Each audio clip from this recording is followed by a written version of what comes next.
آن کا لفظ بار بار اس میں استعمال ہو رہا ہے. آن کا مطلب ایک ایسا وقت آنی یعنی ہوا اور ختم. آن کے آن میں کہتے ہیں نا، آن کے آن میں بالکل اس کو زمانہ نہیں کہیں، اس کو زمانے اس اعتبار سے نہیں کہ آن زمانہ نہیں، آن زمانہ ہے، لیکن کسی چیز سے جب متصف ہو رہا ہے وہ تو اس وقت آنی رہے گا، وہ اب زمانی نہیں ہوگا. ٹھیک ہے، جیسے مثال کے طور پر ایک چیز نے حرکت کی اور حرکت کرتے کرتے تو جو مسافت ہو رہی ہے جس میں زمانہ لگ رہا ہے نا 10 منٹ یا 5 منٹ، جتنی دیر میں بھی وہاں تک پہنچے گا، تو جب تک میل اس میں چل رہا ہے تو میل بھی کیا رہے گا، ساتھ میں چلتا رہے گا نا، تو وہ بھی زمانی رہے گا، اور جتنا وقت لگ رہا ہے وہ بھی زمانی، زمانہ اسی کا نام ہے. لیکن جب پہنچ رہا ہے جو آن کا آن آخری وقت میں جو ہے اس کو وہ کیا کہیں گے، آنی، اسے زمانی نہیں کہیں گے. ویسے آن زمانہ ہے، الگ سے دیکھیں کسی سے اتصاف نہ کریں تو آن کیا ہے، زمانہ ہے. لیکن حال وصول میں پہنچنے کے وقت کہتے ہیں حال وصول یہ آنی ہے، بس پہنچ گیا. اب اس کو کہتے ہیں کہ حال وصول دونوں میل، چاہے جانے والا میل ہو یا آنے والا، وہی حرکت جو کل پڑی تھی نا، حرکت ذاہبہ اور حرکت راجعہ، وہی دونوں میل ہیں. یہ دونوں میل آنی ہیں. کیا ہے، آنی. حالانکہ ویسے آنی نہیں ہے، جتنی حرکت رہے گی جب تک میل رہے گا کہ نہیں رہے گا اس اعتبار سے نہیں، لیکن آخری وقت کے اعتبار سے جس وقت میں وہ پہنچ رہا ہے یہ دونوں آنی ہیں. کیوں؟ اس لیے کہ وصول اور غیر وصول یعنی غیر موصل، آنے والی صورت، یہ دونوں چیزیں آنی ہیں. یہ دونوں چیزیں کیا ہیں، آنی ہیں. تو اس میں جو میل پایا جائے گا وہ میل بھی کیا ہوگا، آنی ہوگا. اس کی وجہ یہ ہے کہ اگر اس کو آنی نہ مانے بلکہ اگر وہ زمانہ ہو جائے، وہ آن کیا ہو جائے، زمانہ ہو جائے، آنی نہ رہے، تو پھر وہ منقسم ہوگا. جب زمانہ ہو گیا تو منقسم ہوگا کہ نہیں، 1 گھنٹہ 2 گھنٹے 3 گھنٹے 1 منٹ 2 منٹ آدھا منٹ 1 سیکنڈ آدھا سیکنڈ، ایسا ہو سکتا ہے کہ نہیں زمانہ. اگر اس کو زمانی مانیں گے تو وہ کیا ہو جائے گا، منقسم ہوگا. اور جب منقسم ہوگا تو کم سے کم کسی بھی چیز میں کئی جز بن سکتے، کم سے کم مان کے چلو، تقسیم کے بعد 2 جز تو ہو ہی سکتے ہیں نا. اب اگر ہم نے اس کو زمانی مان لیا اور آنی نہیں مانا، کسے، حال وصول کو، تو جس وقت جسم حرکت کرتے کرتے جس حالت میں منتہا تک پہنچ رہا ہے اگر وہ زمانی ہو جائے، آنی نہ ہو، تو بہرحال وہ 2 جزوں میں کیا ہو جائے گا. ٹھیک ہے، اب جسم جب ایک جز میں پہنچا حرکت کرتے کرتے، ایک جز میں پہنچا تو دوسرے میں نہیں پہنچے گا. جب ایک میں پہنچا ہے ابھی تو دوسرے میں نہیں پہنچا. تو جس وقت ایک میں پہنچا ہے دوسرے میں پہنچا ہی نہیں ہے تو ہم کہیں گے کہ ہم منتہا تک نہیں پہنچا ہے. کیا کہیں گے، حالانکہ دونوں جزوں کو کیا مانا ہے ہم نے، منتہا مانا ہے کہ نہیں مانا ہے، دونوں جزوں کو کیا مانا ہے، منتہا. اور اگر اسی طرح دوسرے میں پہنچا، پہلے میں ہم کہیں گے کہ اس کا مطلب وہ منتہا نہیں تھا. تو تقسیم کی وجہ سے لازم آئے گا کہ ایک جز میں پہنچے تو دوسرے جز میں دوسرا جز منتہا نہ ہو، حالانکہ ہم نے دونوں کو کیا مانا ہے، دونوں کے مجموعے کو کیا مانا ہے، ہم نے منتہا مانا ہے. حالانکہ لازم آ رہا ہے کہ ایک ہی جز میں منتہا ہو جائے. ایسے ہی پلٹتے وقت جب حرکت واپس ہوگی، لوٹے گی، تو اب جب وہ لا وصول شروع ہوگا، واپسی شروع ہوگی، تو یا تو پہلے والے جز سے شروع ہوگی، ٹھیک ہے، یا دوسرے والے جز سے. بالکل وہی صورت ہوگی، بالکل وہی صورت ہوگی کہ یا تو پہلے والا جز یہ پھر منتہا نہیں رہا، وہاں سے واپسی نہیں ہو رہی ہے، یا دوسرے جز سے ہو رہی ہے، تو اس صورت میں بھی یہ دوسرا والا جز کیا ہے، منتہا نہیں ہے، جب پہلے میں سے اس کے واپسی ہو رہی ہے. اور جس صورت میں دوسرے سے واپسی ہو رہی ہے تب پہلے والا جز کیا رہے گا، منتہا نہیں رہے گا. تو اگر زمانی مان لیا تو اس کی تقسیم ہو جائے گی، اور کم سے کم کئی جز ہو جائیں گے، 2.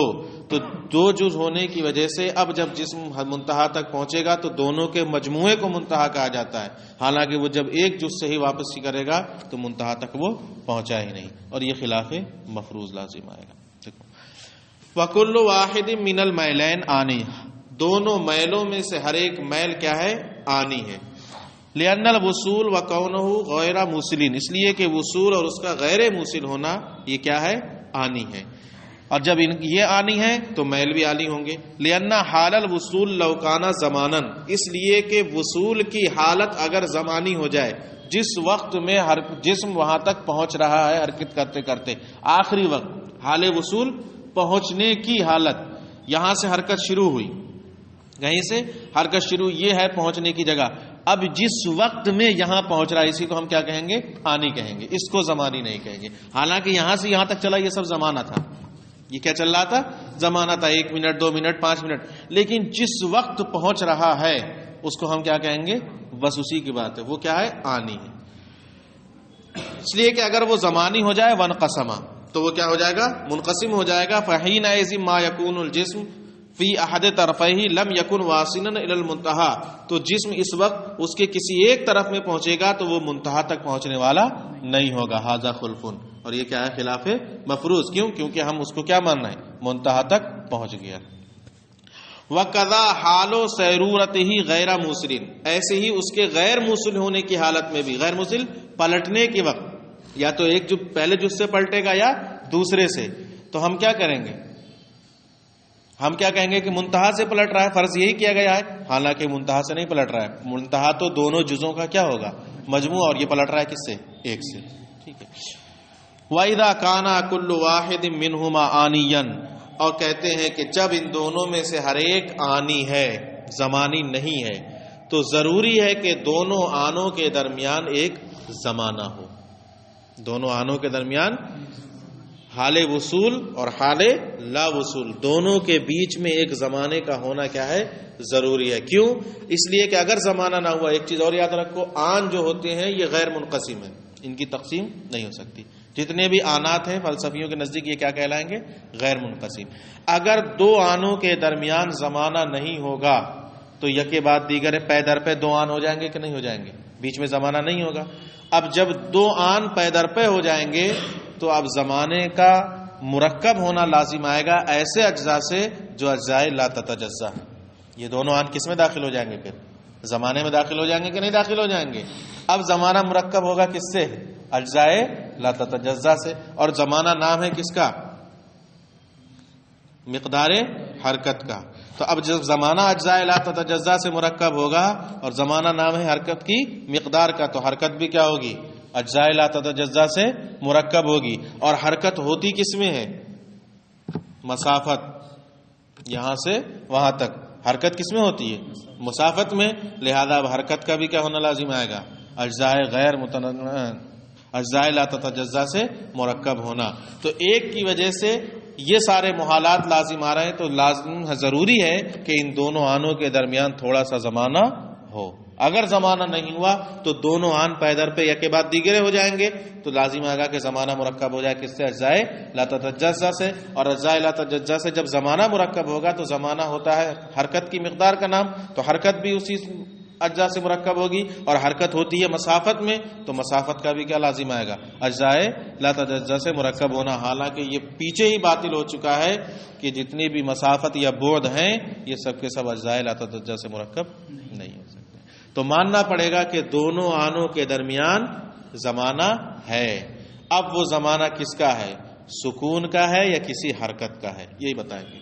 وَإِذَا كَانَ كُلُّ وَاحِدٍ مِّنْهُمَا آنِيًا، اور جب ان دونوں میں سے ہر ایک آنی ہے، وَجَبَ أَن يَكُونَ بَيْنَ الْآنَيْنِ زَمَانٌ، تو ضروری ہے کہ دونوں آنوں کے درمیان ایک زمانہ ہو.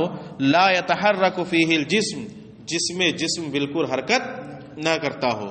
وَإِلَّا لَزِمَ تَعَاقُبُ الْآنَيْنِ، ورنہ دو آنوں کا پے در پے ہونا لازم آئے گا. فَيَكُونُ الزَّمَانُ مُرَكَّبًا مِّنْ أَجْزَاءِ لَا تَتَجَزَّا، تو ایسی صورت میں زمانہ مرکب ہو جائے گا کس سے؟ اجزاء.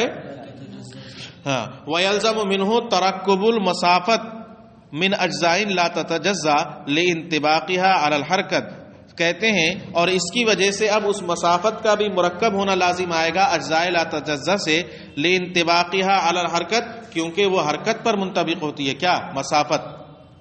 مسافت کس پر منطبق ہوتی ہے؟ بھائی حرکت اسی میں تو ہوتی ہے، تو لہذا اس کا تعلق کس سے ہوا؟ حرکت سے. اب جب زمانہ اجزاء لا تتجزا سے مرکب ہوا تو مسافت بھی کیا ہو جائے گی؟ اور آگے کہتے ہیں ہاذا خلف، یہ خلاف مفروض ہے. اور حرکت کا بھی اجزاء لا تتزلزل سے مرکب ہونا لازم آئے گا، کیونکہ نمانا نام ہے کس کا؟ مقدار حرکت کا. تو لازم ضروری ہے کہ ان دونوں کے درمیان ایک زمانہ ہو جس میں جسم حرکت نہ کرے. تو اب وہ زمانہ کس کا ہوگا؟ سکون کا ہوگا یا حرکت کا ہوگا؟ سکون کا ہو ہی نہیں سکتا، سکون کا ہو ہی نہیں سکتا. کیوں؟ کیونکہ اگر سکون کا زمانہ ہو تو گویا کہ حرکت کیا ہو گئی؟ بند ہو گئی. حرکت کیا ہو گئی؟ بند ہو گئی. اور جیسے ہی حرکت بند ہوگی انقطاع لازم آئے گا. حرکت بند ہوگی انقطاع لازم آئے گا. حالانکہ آپ پہلے ثابت کر چکے ہیں کہ زمانہ ازلی اور ابدی ہے، یعنی ہمیشہ سے ہے اور ہمیشہ رہے گا، تو انقطاع ہو ہی نہیں سکتا. فعلم، تو معلوم ہو گیا، ان الحرکت الحافظۃ للزمان لیست مستقیمۃ، کہ زمانے کی حفاظت کرنے والی جو حرکت ہے وہ حرکت مستقیمہ نہیں. کیونکہ حرکت مستقیمہ کی دو ہی صورتیں تھیں، یا تو وہ غیر متناہی جائے گی یا پلٹے گی، یعنی کسی حد سے لوٹے گی. غیر متناہی والی صورت بھی باطل ہو گئی اور پلٹنے والی صورت بھی کیا ہو گئی؟ باطل ہو گئی. لہذا زمانہ حرکت کی مقدار کا نام ہے، لیکن وہ حرکت کون سے ہوگی؟ حرکت مستقیمہ نہیں بلکہ حرکت مستدیرہ ہوگی. فتکون مستدیرۃ، تو وہ حرکت کون سی ہوگی؟ حرکت مستدیرہ. وہذہ الحرکۃ غیر منقطعۃ، اور یہ حرکت کبھی منقطع نہیں ہو سکتی. وَإِلَّا لَزِمَ انقطاع الزمان، ورنہ زمانے کا انقطاع لازم آئے گا. فَإِذًا يَكُونُ الْفَلَكُ يَتَحَرَّكُ عَلَى الْاِسْتِدَارَةِ دَائِمًا، تو اب ثابت ہو گیا کہ فلک دائمی طور پر حرکت مستدیرہ کر رہا ہے. وَهُوَ الْمَطْلُوبُ، اور یہی ہمارا مطلوب. سمجھ میں آ گیا؟ بس. تو یہ تعلق ابھی کل والی ہی دلیل سے تھا، لیکن تھوڑا آن کا مسئلہ تھا اس لیے میں نے روک دیا تھا سبق. اب سمجھ میں آ گئی بات؟ چلو.